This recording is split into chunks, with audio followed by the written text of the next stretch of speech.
Good morning बच्चों। जैसा कि आप लोगों को पता है हम रिएक्शन मैकेनिज़्म ले रहे थे। रिएक्शन मैकेनिज़्म में आप लोगों को कुछ डेफिनेशन वगैरह बता दिए थे और उसमें अब हम आप लोगों को बताने वाले हैं टाइप ऑफ रिएक्शन, यानी अभिक्रियाओं के प्रकार। ठीक है, तो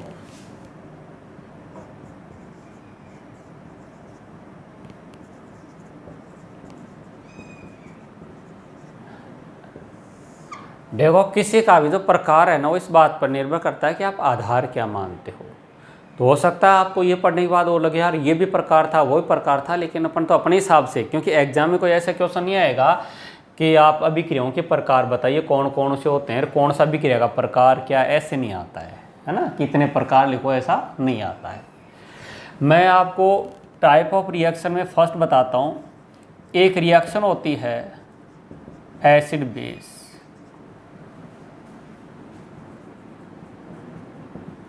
रिएक्शन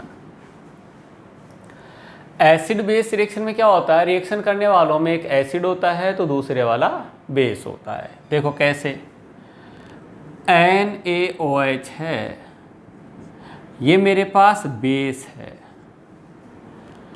और HCl जो है वो मेरे पास क्या है, एसिड है। दोनों मिलकर क्या कर लिए, NaCl प्लस H2।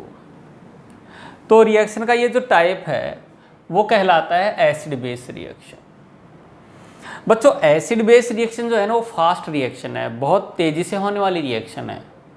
तो मैं जो बाकी के रिएक्शन बताने वाला हूँ उनसे ये ज़्यादा तेज़ी से होने वाली रिएक्शन है। इसमें दूसरा टाइप देखो आप, एडिशन रिएक्शन। ठीक है, यानी योग होने वाली अभिक्रियाएं, योगात्मक अभिक्रियाएं। ये अपने पास कौन सी थी, अम्ल क्षार अभिक्रियाएं। अब जानते हो, तुम जानते हो। ठीक है, योग अभिक्रिया के लिए क्या है कि कोई अभिकारक है वो क्रियाकारक पे आके जुड़ेगा, मतलब जुड़ना, और जुड़ने के लिए पाई बंद का होना जरूरी है। जैसे देखो आप, ये मेरे पास पाई बंद है, यहां कोई XY अभिकारक आ रहा है, तो इसकी उपस्थिति में यह पाई बंद टूटेगा। इस पाई बंद के टूटने से दो संयोजकताएं फ्री होंगी,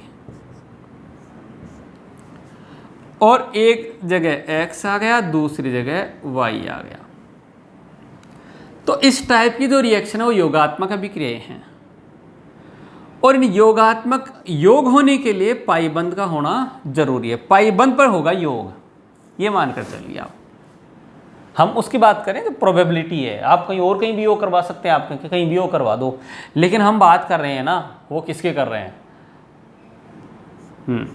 चलो ठीक है, तो यहां से योग होने के लिए क्या है, पाई बंद जरूरी। अब योग भी जो है ना वो अलग अलग टाइप की है। इनको एडिशन रिएक्शन जो है ये अभिक्रियाएं।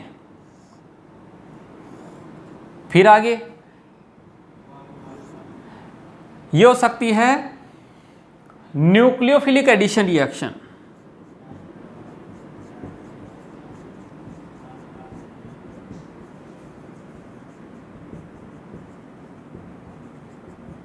यस, इसको अपन बोलेंगे न्यूक्लियोफिलिक एडिशन रिएक्शन, यानी NAR, नार। हाँ, न्यूक्लियोफिलिक एडिशन रिएक्शन। जो न्यूक्लियोफिलिक एडिशन रिएक्शन हो रही है जिसको अपन कहेंगे नाभिकीय, न्यूक्लियोफिलिक मतलब नाभिकीय योगात्मक अभिक्रियाएं। ठीक है, दूसरी अपने पास हो सकती है इलेक्ट्रोफिलिक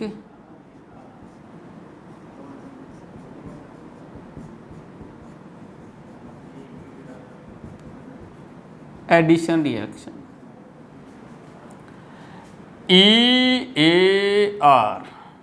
इलेक्ट्रोफिलिक एडिशन रिएक्शन। ठीक है, और इसी में हो सकती है free radical addition reaction, free radical addition reaction यानी फरार, ठीक, इसको बोलते हैं FAR। तो डिपेंड करता है भाई आप क्या नाम दोगे रिएक्शन को, तो इस बात पर निर्भर करता है कि पहला अटैक किसका होता है। पहला अटैक योग करने के लिए पहला अटैक नाभिक स्नेह का हो तो नाभिक स्नेह योगात्मक, पहला अटैक इलेक्ट्रॉन स्नेह का हो तो इलेक्ट्रॉन स्नेह योग, और मुक्त मूलक का हो तो मुक्त मूलक योग। तो पहले अटैक के आधार पर डिपेंड करता है। मैं आपको बता दूं सामान्यतया कि जो हम न्यूक्लियोफिलिक एडिशन रिएक्शन पढ़ेंगे वो अपन पढ़ेंगे एल्डिहाइड कीटोन में।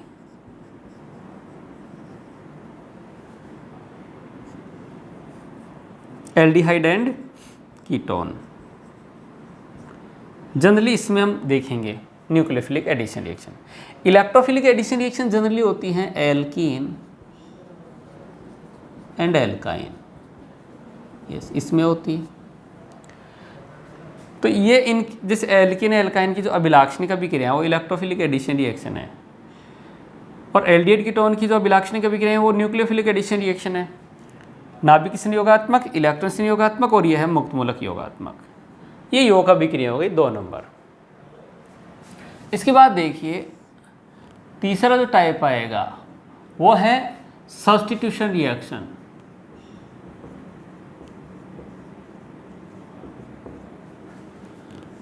यानी हिंदी में कहूंगा प्रतिस्थापन।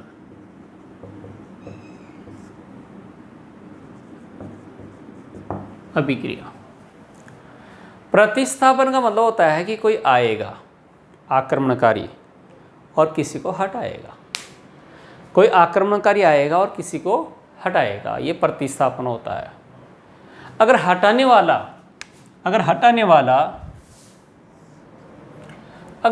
वाला नाभिक स्नेही है तो उसको कहते हैं न्यूक्लियोफिलिक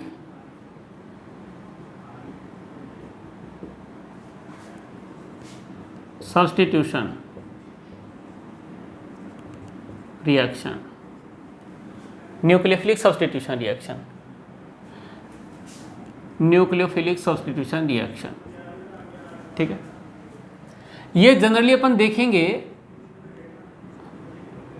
ये अपन सामान्यतः देखते हैं किसमें, एल्किल हैलाइड, ईथर, एल्कोहल, इनमें देखते हैं हम लोग। इसमें क्या होता है, एक न्यूक्लियोफाइल आता है और वो दुर्बल यानी वीक न्यूक्लियोफाइल को हटाता है। अगर अटैक हटाने वाला इलेक्ट्रोफाइल हो तो उसको बोलते हैं electrophilic substitution reaction, electrophilic substitution reaction ESR। Generally ESR जो है वो बेंजीनिंग पर देखने को मिलती है। बेंजीनिंग से मतलब यह हो गया कि ऐसे नहीं कि बेंजीन में होगी, ये फिनॉल में, एनिलीन हुआ, इन सब में इलेक्ट्रोफिलिक सब्स्टिट्यूशन होती है। ऐसे ही थर्ड नंबर जो होती है वो होती है फ्री रेडिकल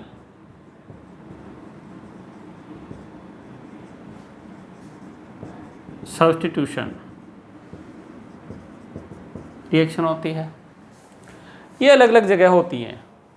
तो ये अपने पास हो गई फ्री रेडिकल सब्स्टिट्यूशन रिएक्शन। ये रिएक्शन के अपने पास टाइप्स चल रहे हैं जो जनरली, बाकी आप अलग अलग टाइप से भी देखेंगे, पर ये एक सामान्य अपने पास क्रम निकल कर आता है। इसके बाद में जो 4th नंबर रिएक्शन होंगी वो है एलिमिनेशन रिएक्शन।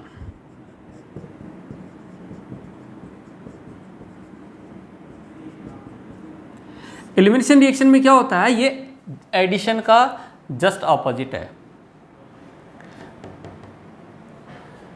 जो एलिमिनेशन है वो एडिशन का क्या है, जस्ट ऑपोजिट है। इसमें योग होता है, इसमें हटेगा, यानी ये है इसमें से XY हटेगा और पाई बॉन्ड का फॉर्मेशन हो जाएगा। इसको भी अपन डिटेल से देखेंगे। तो ये यहाँ पर कोई X है, ये Y है। अब यहाँ से क्या होगा, ये XY हट गया, -XY चला गया और ये डबल बॉन्ड ऐसे बन गया। ठीक बात, ये हो गया विलोपन, एलिमिनेशन।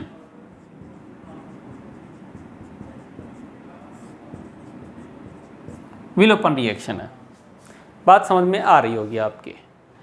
अब इनमें समझना यह है कि क्रियाशीलता की, जो कि अपने को समझना था यहाँ और भी इंपॉर्टेंट जो कि समझना था, वो यह है कि कौन तेजी से होने वाली रिएक्शन है, किस रिएक्शन की क्रियाशीलता ज्यादा है। तो देखेंगे हम लोग कि एसिड बेस रिएक्शन बहुत ही तेजी से होने वाली रिएक्शन है, फास्ट होने वाली रिएक्शन है। इनकी तुलना में तो एसिड बेस रिएक्शन की क्रियाशीलता ज्यादा ही है।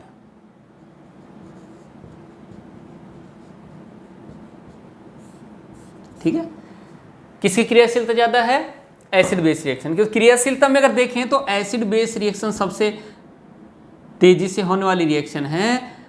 अब इनमें मान लो अपने को एक एडिशन है और एक सब्स्टिट्यूशन है, तो एडिशन वाली रिएक्शन तेजी से होंगी किसकी तुलना में, सब्स्टिट्यूशन की तुलना में, प्रतिस्थापन। और विलोपन जो है इन सब में मुश्किल रिएक्शन होती है। ये आप लोगों को ध्यान रखना है। यहाँ ये क्रियाशीलता क्रम निकल कर आया है। तो अपने पास जो है यहाँ से ये टाइप्स निकल कर आ रहे हैं। एडिशन हुआ, तो बच्चों आप लोगों को अगर याद हो, आप लोगों को याद हो, ठीक है, याद से मतलब कि जैसे हम कोर्स शुरू किए थे, आपके पास ऑनलाइन लेक्चर आए थे और फिर रिएक्शन मैकेनिज्म थोड़ा स्टार्ट हुआ था, इंटरमीडिएट कंप्लीट हुए थे और फिर क्लासेस खुल गई थी, ऑफलाइन क्लासेस शुरू हो गई थी। ऑफलाइन क्लासेस शुरू हुई तो फिर अपन ने ये मैकेनिज्म ड्रॉप कर दिया था। ठीक है, और अपने डायरेक्ट कहाँ से शुरू किया था, अपन ने डायरेक्ट शुरू किया था। याद करो आप, ये जो लेक्चर बन रहे हैं आप लोगों के लिए बन रहे हैं। ठीक है, तो हम लोगों ने शुरू किया था रिडक्शन, ऑक्सीडेशन, GR। ठीक है, वो शुरू करने के बाद फिर हमने देखा था एल्केन, एल्कीन, एल्काइन, ये देखा था। फिर एल्डिहाइड, कीटोन देखा, कार्बोक्सिलिक एसिड देखा, अमाइंस देखे, एरोमेटिक कंपाउंड्स देखे। एरोमेटिक कंपाउंड में आपको वहाँ आपको इलेक्ट्रोफिलिक सब्स्टिट्यूशन रिएक्शन देखने को मिली थी, भरमार थी वहाँ हम लोगों ने एरोमेटिक कंपाउंड का बहुत ही डिटेल स्टडी किया था। और आपको याद हो तो BDC वहाँ रह गया था, BDC अपन ने नहीं देखा था। ठीक है कि नहीं, BDC नहीं हुआ था, वो और करवा देंगे आप लोगों को, है ना। तो कुल मिला के एरोमेटिक कंपाउंड कंप्लीट हो गए थे। तो अपने पास एल्कोहल, एल्किल हैलाइड और ईथर ये रह गए थे। हमने जब एल्कीन और एल्काइन शुरू किया था तो एल्कीन एल्काइन की अभिलाक्षणिक अभिक्रियाएं योगात्मक अभिक्रियाएं थी। तो आप ये देख रहे होंगे कि एडिशन रिएक्शन कहाँ कंप्लीट हुई, सर ये कहाँ पढ़ा हम लोगों ने। तो एडिशन रिएक्शन आप याद करो कि एल्कीन और एल्काइन चैप्टर मैंने कंप्लीट करवा दिया था, उसमें ये रिएक्शन कंप्लीट हो गई थी, इलेक्ट्रोफिलिक एडिशन रिएक्शन। EAR हमने एल्कीन एल्काइन लेकर वहीं पढ़ लिया था। न्यूक्लियोफिलिक एडिशन रिएक्शन मैंने आपको एल्डिहाइड कीटोन में समझा दिया था। एल्डिहाइड कीटोन में जो है आप लोगों की ये कंप्लीट हो गया था। और वहीं आपके पास फ्री रेडिकल सब्स्टिट्यूशन रिएक्शन भी एल्केन में हुआ था। ये सब्स्टिट्यूशन रिएक्शन नहीं हुई थी आपके पास। और सब्स्टिट्यूशन रिएक्शन में मेनली क्या, एल्किल हैलाइड, एल्कोहल, ईथर, ये बच रहा था अपने। क्यों? क्योंकि ESR, electrophilic substitution reaction, aromatic compound में डिस्कस कर लिया था। फ्री रेडिकल जहाँ जहाँ हो रही है वो अपन ने देख लिया था। तो एक तो अपने पास बच क्या रहा है सब्स्टिट्यूशन रिएक्शन में, न्यूक्लियोफिलिक सब्स्टिट्यूशन रिएक्शन, और अगर देखा जाए तो एलिमिनेशन रिएक्शन ये बच रही है। और ये एलिमिनेशन रिएक्शन भी हम किस में देखेंगे, एल्किल हैलाइड ईथर एल्कोहल में देखेंगे। बात समझ में आ रही है। तो इस रिएक्शन मैकेनिज्म के पार्ट में हम लोगों को क्या डिस्कस करना है, सब्स्टिट्यूशन रिएक्शन डिस्कस करना है, एलिमिनेशन। क्यों, क्योंकि ये वाला कंप्लीट हो चुका, कौन से वाला, electrophilic substitution reaction aromatic compound में। और एल्किन और एल्काइन लेकर मैंने आप लोगों को ये क्लियर करवा दिया था। न्यूक्लियोफिलिक एडिशन रिएक्शन आप लोगों को मैंने एल्डिहाइड कीटोन लेके करवा दिया था, वहीं करवाया था, कैसे होता है, क्या मैकेनिज्म होती है, क्या उसमें स्टीरियो होती है, सब कुछ डिटेल से बता दिया था। ठीक है बच्चों, तो इन रिएक्शन की जो रिएक्टिविटी ऑर्डर है वो तो मैंने बता दिया। सबसे तेजी से कौन से होने वाली, एसिड बेस, उससे स्लो कौन सा होगा, एडिशन रिएक्शन, योगात्मक, उससे सब्स्टिट्यूशन। और विलोपन आसानी से नहीं होता है, किसी में से किसी को हटाना आसानी से नहीं होता है। तो ये मैंने रिएक्टिविटी ऑर्डर लिख दिया। अब हम डिस्कस करेंगे सब्स्टिट्यूशन रिएक्शन, और सब्स्टिट्यूशन रिएक्शन में भी कौन सी करेंगे, न्यूक्लियोफिलिक सब्स्टिट्यूशन रिएक्शन, नाभिक स्नेही प्रतिस्थापन अभिक्रियाओं को डिस्कस करेंगे। और इस नाभिक स्नेही प्रतिस्थापन अभिक्रिया को डिस्कस करेंगे तो इसमें इन तीनों को लेकर चलेंगे। ठीक है भाई, यस। तो अब हम लिख लेते हैं नाभिक स्नेही प्रतिस्थापन अभिक्रियाएं। क्यों, क्योंकि इलेक्ट्रोफिलिक सब्स्टिट्यूशन रिएक्शन तो हमने बेंजीन, एनिलीन, फिनॉल ये सब लेकर पढ़ लिया था। ठीक है भाई, तो अपन नेक्स्ट ले लेते हैं नाभिक स्नेही प्रतिस्थापन अभिक्रियाएं।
ठीक है बच्चों, तो अब हम हेडिंग ले लेते हैं नाभिक स्नेही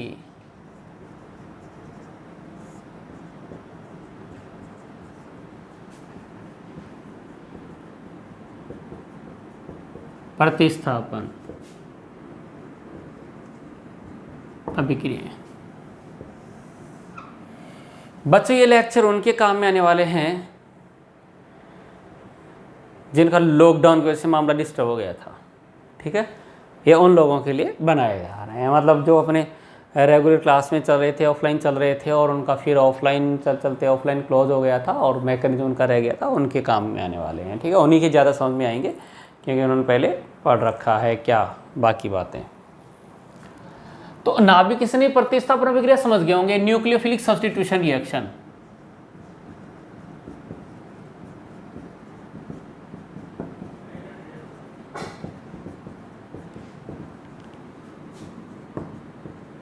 यस, न्यूक्लियोफिलिक सब्स्टिट्यूशन रिएक्शन। आपको लोग कहेंगे एनएसआर पढ़ेंगे, अब हम एनएसआर पढ़ेंगे। वो एनएसआर यही है, हम न्यूक्लियोफिलिक हैं, हम एनएसआर पढ़ेंगे, वो एनएसआर यही है, न्यूक्लियोफिलिक सब्स्टिट्यूशन रिएक्शन। ठीक है, मैं बताता हूं कि इसमें होता क्या है। बच्चों कोई भी क्रियाकारक है, ठीक है, उस क्रियाकारक पर अटैक कौन करेगा, न्यूक्लियोफाइल। और ये न्यूक्लियोफाइल जब इस पर अटैक करता है और इसको हटाता है, प्रतिस्थापन होता है कि कोई आए और किसी को हटाए, ये प्रतिस्थापन होता है। तो ये नाभिक स्नेही आया, इसको हटाया, तो हटाया, तो ये कहाँ अटैक किया, यहाँ किया। अब कैसे करता है, क्या करता है, वो तो बाद की बातें हैं, पर ये इस अटैक इस पर करता है, इसको हटाता है, क्या बन गया, RNU प्लस Lg माइनस। बच्चों इस अभिक्रिया में ये क्रियाकारक है, क्रियाकारक, और इसी क्रियाकारक को अभिकारक भी बोलते हैं, अभिकारक, और इंग्लिश में बोलते हैं रिएक्टेंट। यस, इसकी कहानी खत्म। ये होता है नाभिक स्नेही।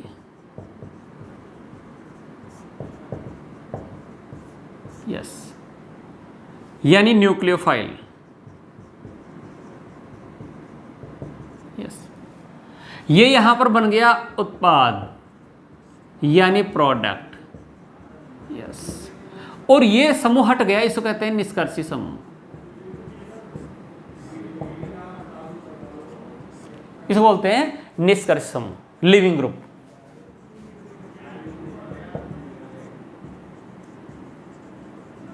इसको बोलते हैं लिविंग ग्रुप। बात समझ में आ गई होगी। तो यहां से अभिकारक, ये नाभिक स्नेही, उत्पाद और निष्कर्षी समूह।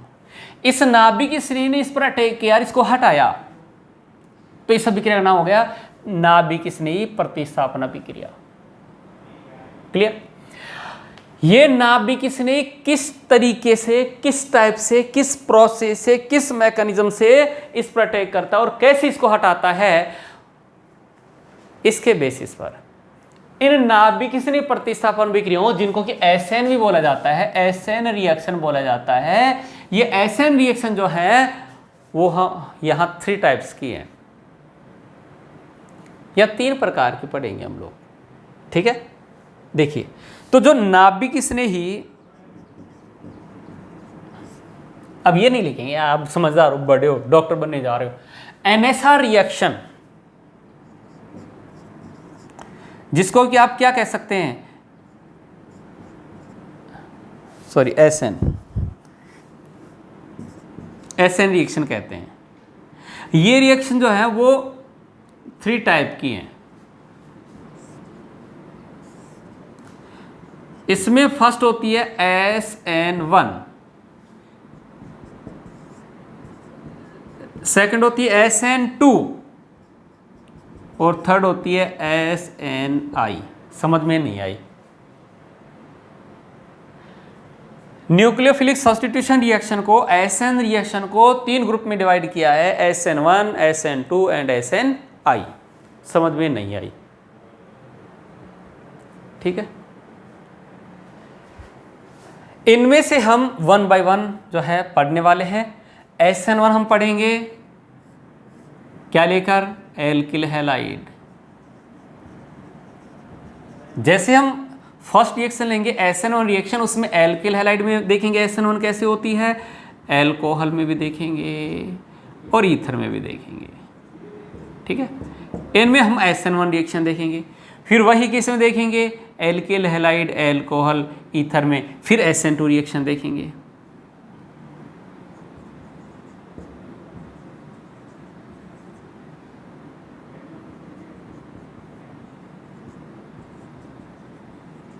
ठीक है, और ये तो जहाँ होगी वहाँ हाथ ही बता देंगे, एक जगह होती है ना, SNI होती है, वो अलग से थोड़ा सा बता देंगे आप लोगों को। तो यहाँ देखिए, हम SN1 SN2 लेकर एल्किल हैलाइड, एल्कोहल, ईथर को कंप्लीट करेंगे।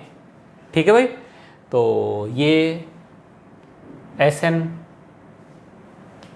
न्यूक्लियोफिलिक सब्स्टिट्यूशन रिएक्शन में आ गई। NSR पढ़ेंगे। NSR में क्या देखेंगे, फर्स्ट SN1 रिएक्शन। तो मैं क्या लिखने वाला हूँ यहाँ, SN1 रिएक्शन। क्या बताने वाला हूँ, SN1 रिएक्शन। ठीक है, यस।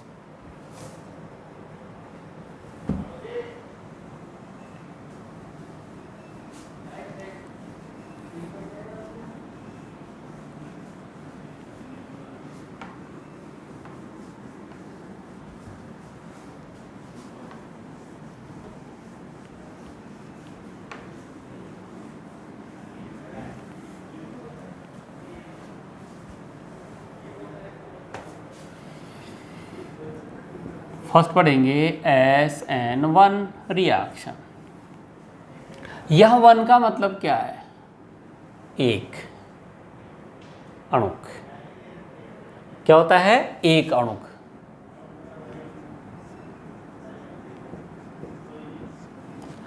N का मतलब न्यूक्लियोफिलिक यानी नाभिक स्नेही।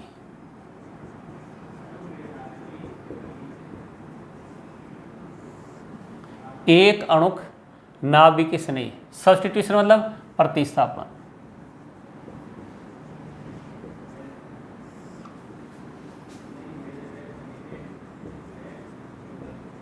ठीक है, इंग्लिश में कहेंगे यूनिमॉलिक्यूलर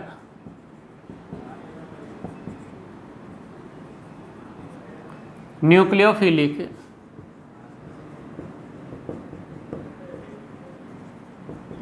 सब्स्टिट्यूशन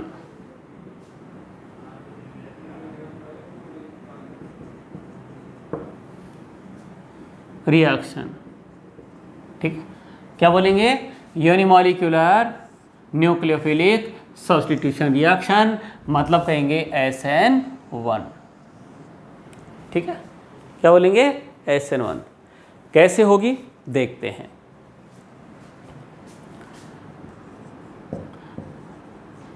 वही वाली कहानी, ये कौन है? रिएक्टेंट,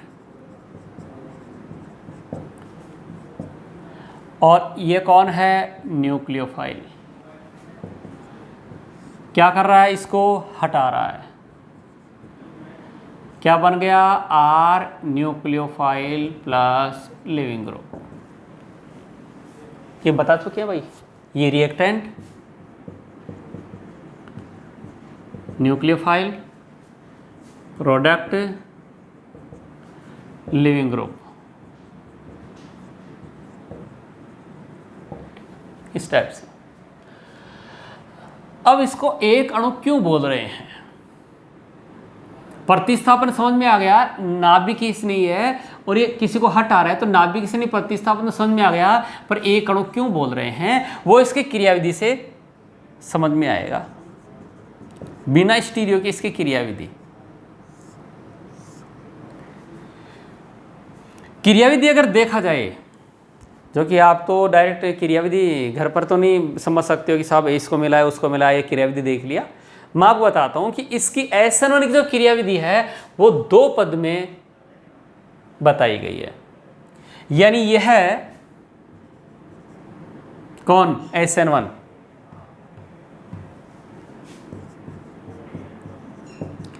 SN1 रिएक्शन 2 पद में संपन्न होती है। SN1 रिएक्शन 2 पद में संपन्न होती है। देखो कैसे। स्टेप फर्स्ट, प्रथम पद। अगर प्रथम पद की बात करें तो प्रथम पद में ये जो बंध है वो टूटता है, टूट कर ये बन जाता है R प्लस और ये बन जाता है Lg माइनस। समझ में आ गया होगा। स्टेप फर्स्ट की बात कर रहा हूं तो इसमें हो क्या आ रहा है कि क्रियाकारक है, क्रियाकारक में ये वाले इलेक्ट्रॉन यहां चले गए, इस पर क्या गया? पॉजिटिव और लिविंग ग्रुप चला गया। ये प्रथम पद है साहब, प्रथम पद, स्टेप फर्स्ट। स्टेप सेकंड, जो मेरे पास R प्लस है इस पर न्यूक्लियोफाइल अटैक करता है, और न्यूक्लियोफाइल के अटैक करने से RNU, ये प्रोडक्ट बन गया। ये फर्स्ट स्टेप है और ये सेकंड स्टेप है। यस, अब आपके सामने एक डाउट रखा जा रहा है, और डाउट यह है कि जब SN1 अभिक्रिया 2 पद में संपन्न हो रही है, जब SN1 अभिक्रिया 2 पद में संपन्न हो रही है, ये प्रथम पद है, ये द्वितीय पद है, इनमें कौन सा स्लो होगा और कौन सा फास्ट होगा? कौन सा धीमे होता है और कौन सा तीव्र होता है? कोई तो एक ऐसा होगा ना जो तेजी से होगा, आपको वही पहचानना है। ठीक है सर, कैसे पहचाने? दिमाग लगाओगे तो पता चल जाएगा। देखो, आप ऐसे पहचान सकते हैं कि जब कोई बंध टूटता है, जब कोई बंध टूटता है तो ऊर्जा की आवश्यकता होती है, सही बात। और जब कोई विपरीत आवेश आ रहे होते हैं तो अपने आप ही आते हैं, तुम्हारे को लाने की जरूरत नहीं पड़ती। ऑपोजिट चार्ज हमेशा एक दूसरे को अट्रैक्ट करते हैं, वो कहेंगे आओ जी, पास में आने लग जाते हैं। समझ रहे हो? तो आप देखो इसमें बंध टूट रहा है, बंध का टूटना एंडोथर्मिक प्रोसेस हो गया, इसमें ऊर्जा चाहिए, ऊर्जा चाहिए तो मतलब आसानी से नहीं होगा। तो फर्स्ट स्टेप जो है वो धीमा पद है, धीमा मतलब स्लो स्टेप। यस, ये हो गया। एक प्लस है, दूसरा माइनस है, अपने आप ही कहेंगे आओ जी, तो ये कैसा हो गया? तीव्र पद हो गया। यानी ये कह सकता हूं फास्ट स्टेप। ठीक है, पता चल गया? अब आपने काइनेटिक्स में पढ़ा है क्या? काइनेटिक्स में पढ़ा है कि जब कोई अभिक्रिया एक से अधिक पदों में होती है, जब कोई अभिक्रिया एक से अधिक पदों में होती है तो जो उसका धीमा पद होता है वो वेग निर्धारक पद कहलाता है, उसको RDS कहते हैं, रेट डिटरमिनिंग स्टेप। तो जो धीमा पद है वो ये है, तो इसको क्या बोलेंगे? RDS, रेट डिटरमिनिंग स्टेप कहेंगे। ये हो गया। और हमें पता है कि जो रेट ऑफ रिएक्शन होगी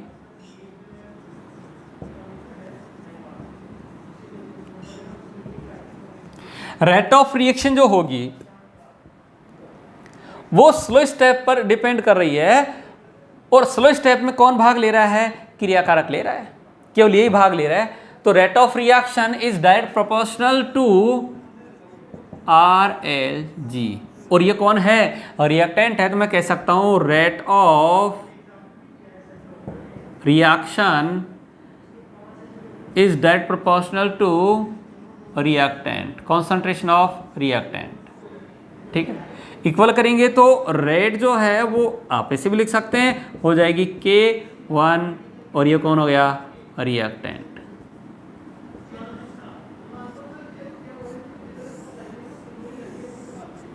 ये हो गया। नहीं आई बात समझ में? तो कहने का मतलब ये है कि जो SN1 रिएक्शन है वो दो पद में संपन्न हो रही है, दो पद में संपन्न हो रही है, जिसके प्रथम पद में कार्बोनाइन बनता है, कार्बोनियम। फर्स्ट स्टेप में क्या बन रहा है? कार्बोनाइन बन रहा है। और कार्बोनाइन में, कार्बोकेटाइन में रीअरेंजमेंट कैसे होता है ये मैंने बताया है। तो खास बात देखिए आपकी SN1 रिएक्शन में इंटरमीडिएट कार्बोकेटाइन बन रहा है और कार्बोकेटाइन में रीअरेंजमेंट होता है। तो इस रिएक्शन में रीअरेंजमेंट की पूरी पॉसिबिलिटी है और उस रीअरेंजमेंट के बाद फिर उस पर न्यूक्लियोफाइल अटैक करता है। और रेट ऑफ रिएक्शन क्या आ गई है? RX। तो कहने का मतलब यह है कि यहां से जो ये अभिक्रिया है, इस अभिक्रिया की दर केवल क्रियाकारक की सांद्रता पर निर्भर करती है, नाभिक स्नेही की सांद्रता पर, नाभिक स्नेही NU- की सांद्रता पर निर्भर नहीं करती है। पावर 0 हो गया तो 1 हो गया। नाभिक स्नेही की क्या सांद्रता है, इस बात पर इस अभिक्रिया की दर निर्भर नहीं करती है। तो यहां पर ये जो 1 आया है वो यहीं से निकल कर आया है। बात समझ में आ गई? तो ये हो गई एक अणु के नाभिक स्नेही प्रतिस्थापन अभिक्रिया। तो ये इसकी क्या थी? काइनेटिक्स। क्या थी इसकी? काइनेटिक्स थी कि ये क्या हो रही है भाई? केवल क्रियाकारक की सांद्रता पर निर्भर कर रही है। तो SN1 रिएक्शन अपन ने शुरू किया है। SN1 मतलब एक अणु नाभिक स्नेही प्रतिस्थापन अभिक्रिया, और ये दो पद में संपन्न होती है। प्रथम पद धीमा होता है, इसे वेग निर्धारक पद कहते हैं। वेग निर्धारक पद में केवल एल्किल हैलाइड आ रहा है, तो एल्किल हैलाइड की सांद्रता पर निर्भर कर दिया। ठीक है भाई, स्टेप सेकंड है, सेकंड में अपने आप अटक होता है, ये तीव्र होता है। तो ये कहानी समझ में आ गई। इसके बाद इसकी हम देखते हैं 3D में मैकेनिज्म। हम ये देख चुके हैं कि इसमें इंटरमीडिएट क्या बन रहा है, इसमें मध्यवर्ती क्या बन रहा है? कार्बोकेटाइन बन रहा है। ठीक बात? यस। तो इसके में नेक्स्ट अपन देखते हैं इसकी क्या कि कैसे इसमें धारण होता है, कैसे प्रतिपन्न होता है, इसके बारे में देखते हैं। ठीक है,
जो SN1 रिएक्शन है उसका अपने को क्या देखना है, त्रिविम रसायन देखना है। मतलब 3D में कैसे तो कैसे तो लिविंग ग्रुप हटता है और कैसे नाभिक स्नेही आता है, इसके बारे में अपने को देखना है।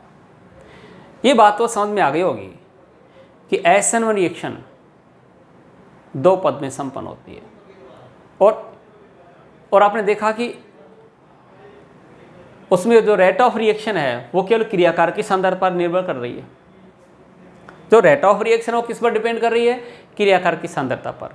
और इसीलिए अपन क्या कह देते हैं कि SN1 रिएक्शन जो है वो प्रथम कोटि की अभिक्रिया है। आपके पास यहाँ आया था क्या कि रेट ऑफ रिएक्शन जो है वो डिपेंड कर रही है K, और ये कौन है, रिएक्टेंट। तो ये 1, तो सांद्रता की घातों का योग कितना आ रहा है, 1 आ रहा है, तो ये अभिक्रिया की कोटि को रिप्रेजेंट करता है। तो रेट ऑफ रिएक्शन जो है वो क्रियाकार की सांद्रता पर निर्भर कर रहा है और यहाँ पर 1 आ रहा है। मतलब SN1 रिएक्शन जो है वो क्या है, प्रथम कोटि की अभिक्रिया है। कितने पद में संपन्न हो रही है, 2 पद में संपन्न हो रही है। उसका 3D अपन यहाँ देखना चाह रहे हैं, ठीक है भाई। यस, देखो आपको वेज डे फिशर ये सब मैं समझा चुका हूँ। ये R और यह यहाँ कोई भी लिविंग ग्रुप है। लिविंग ग्रुप जो भी होगा वो होगा, ये आपकी तरफ, ये आपसे दूर, ये R डैश, ये R डबल डैश। जब SN1 रिएक्शन होती है तो प्रथम पद में लिविंग ग्रुप हटता है, हट गया। जो sp3 कार्बन था इसके हटने से sp2 में कन्वर्ट हो गया। देखो ये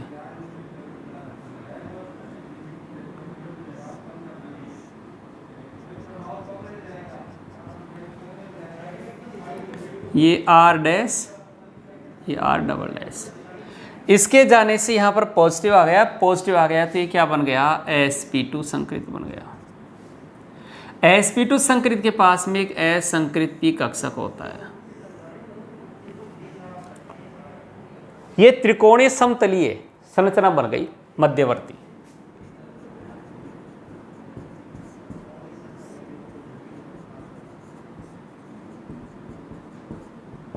क्या बन गया, ये मध्यवर्ती कार्बोनायन, ठीक है। और ये समतलीय होता है।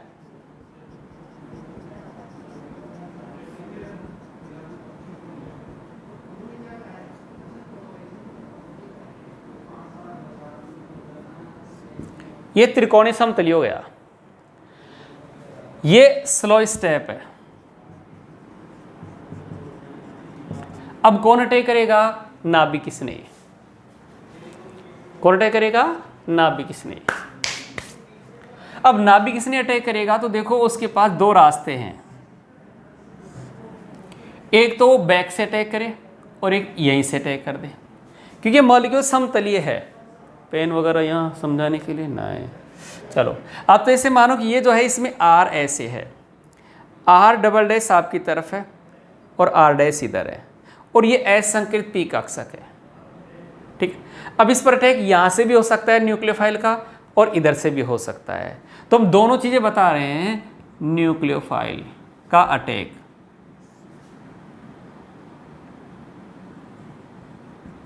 ये हम ये मानकर चलते हैं कि न्यूक्लियोफाइल जिधर से, देखो जिधर से लिविंग ग्रुप गया था उधर से अटैक करे और इसमें उसके बैक से अटैक करे। 2 बातें आप मैंने बताया, R है, R डबल डैश है, ये R डैश है, और इधर से ही न्यूक्लियोफाइल आता है तो ये वाला केस है। लेकिन वो इधर से अटैक करता है, जो इधर से अटैक करता है तो sp2 कार्बन वापस sp3 में कन्वर्ट होगा तो ये यूं पलट जाएंगे और आपको ऐसा मिलेगा, ये कार्बन R,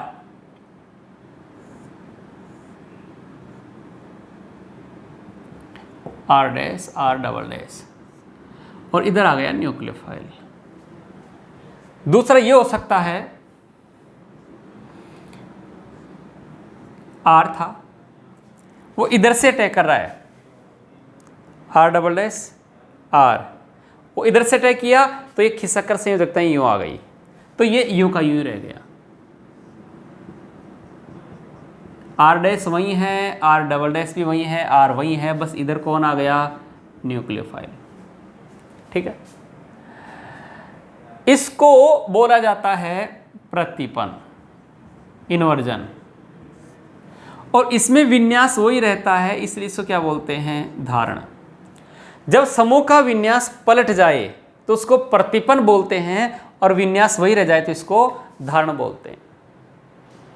अब मुझे पता है कि ये समतलीय है, तो इस पर धारण और प्रतिपन दोनों बराबर होने की संभावना है, और जब बराबर होने की संभावनाएं हैं तो जब ये 50% बने और ये 50% बने तो मेरे को रैसिमिक मिश्रण मिलेगा। जितना इसमें धारण होता है उतना ही क्या होगा, प्रतिपन होगा, तो मेरे को क्या मिलेगा, रैसिमिक मिश्रण बनेगा।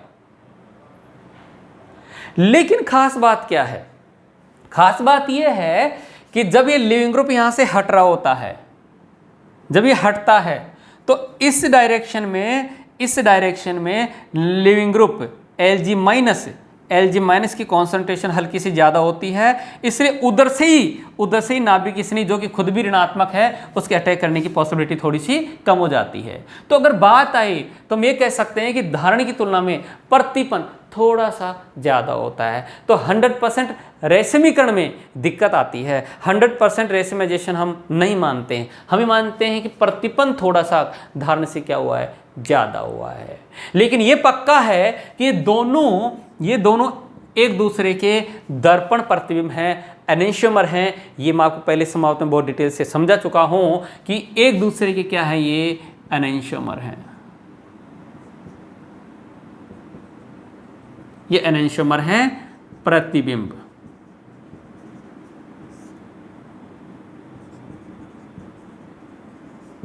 प्रतिबिंब समावि हैं। जब ये बराबर बराबर बन जाते हैं, equimolar mixture of enantiomer is called racemic mixture. अगर दोनों बराबर बन रहे हैं तो फिर हम कहेंगे कि यहाँ अपने को रैसमिक मिश्रण मिलता है। तो हम जनरली मानते हैं कि रैसमिक मिश्रण बनता है, लेकिन मान लो इस टाइप का भी दिया हुआ है कि साहब धारण की तुलना में प्रतिपन थोड़ा सा ज़्यादा हो रहा है, तो उस बात को अपन ज़्यादा सही मानेंगे।